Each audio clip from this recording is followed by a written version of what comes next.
The moment a respected palace insider finally says out loud what people have whispered about for years, the entire royal narrative starts shaking. Because this was never just another Meghan Markle rumor floating around social media. This was a question buried under silence, avoided by royal reporters, dodged by official statements, and treated like radioactive material every time someone brought it up. But now, one of the most establishment-connected royal historians in Britain has stepped directly into the fire, and suddenly the walls around the Archie timeline controversy do not look nearly as solid as they once did. Buckingham Palace finally ready for a reckoning over the births of Meghan Markle's two children, Archie and Lily. So she had to accept, that the things would be happening on a national level. And that's what the royal family has to accept as well. And most of them understand that. And so you make announcements. You tell people, the child's going to be born. You tell it where it's going to be born. You tell it when it was born. You show the child at a certain point.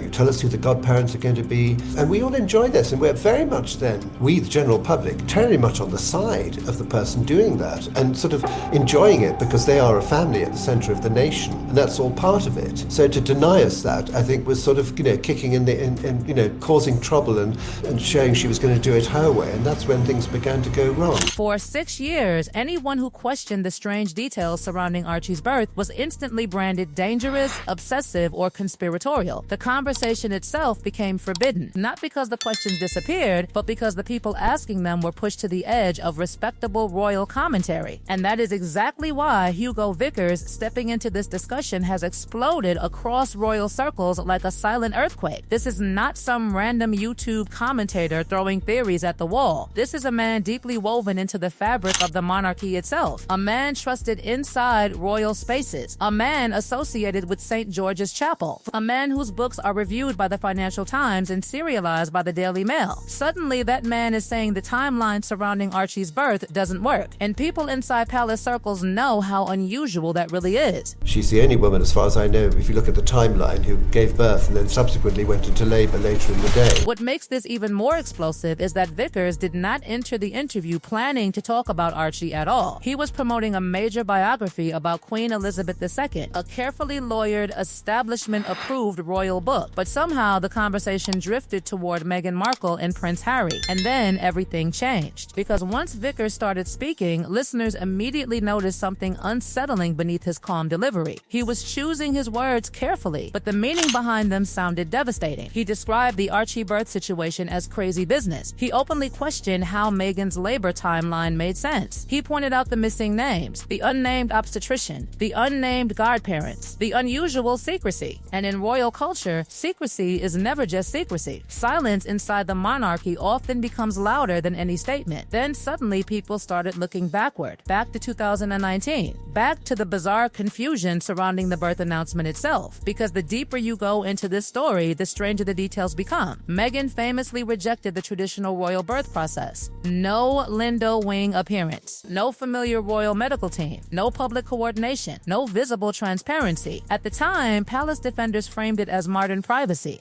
But critics argued something else entirely, that the chaos around the timeline felt manufactured, almost deliberately confusing. And now, Vickers appears to be validating the exact same discomfort royal skeptics have been discussing since 2020. And this is where the story starts feeling less like gossip and more like a crack spreading across a royal institution desperate to protect itself. Because Dan Wooten then reminded viewers he was personally covering the Sussex story during that exact period at The Sun. According to him, nothing from Meghan's communications team added up properly. The times shifted, the locations shifted, the explanations kept changing. Even years later, people still cannot agree on a clean, simple version of events. That alone has kept the controversy alive, because royal births are normally handled with military precision, especially births involving children in the line of succession. And then comes the easel, the detail that keeps haunting this entire scandal. Outside Buckingham Palace, royal births are formally recorded through signed notices placed on ceremonial easels. It is tradition, documentation, historical record. Previous royal births all follow this exact formula. Prince George, Princess Charlotte, Prince Louis, every detail verified, every doctor named publicly, every signature visible. But when Archie's announcement appeared in 2019, one shocking detail stood out immediately. The doctor's name was missing. blank space, empty, and critics have never stopped talking about it. That missing signature became symbolic because suddenly people began asking uncomfortable questions the palace clearly never wanted amplified. Why was this handled differently? Why was there no named obstetrician?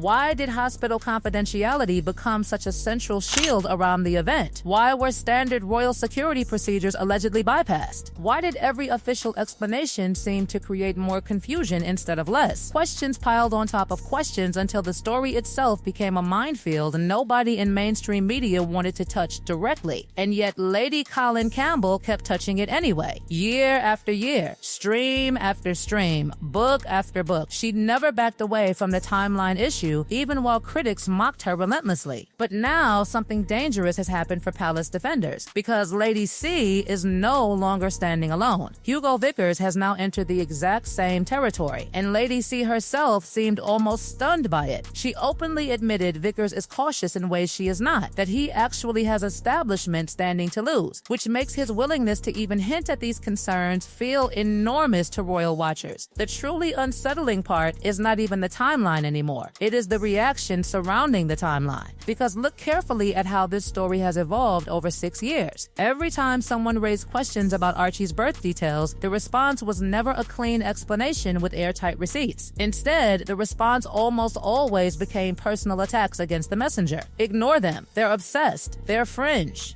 But suddenly that strategy collapses when the person asking the questions is someone like Hugo Vickers, a man with establishment credibility written all over his career. That changes the temperature of the entire conversation overnight. And Lady Colin Campbell understood the significance immediately. That is why her appearance after the interview felt so revealing. She slowed down, almost carefully, as if even she realized a line had now been crossed. Because according to Lady C, Vickers is not reckless. He is not impulsive. He is deeply connected to royal structures and understands exactly what can happen to insiders who embarrass the institution publicly. Which means if someone like him is now openly acknowledging the inconsistencies, then perhaps conversations are already happening privately inside aristocratic and royal circles that ordinary audiences are only beginning to glimpse. Then the story became even darker, because this stopped being only about Archie's birth timeline and started becoming about Queen Elizabeth herself. Vickers' new biography suddenly placed the Sussex drama inside the emotional final years of the late Queen's life, and the language attached to those passages sounded devastating. According to Vickers, the distress caused by Harry and Meghan during Elizabeth's final years cannot be overestimated. Think about that sentence carefully. This is not tabloid rage language, this is measured establishment wording.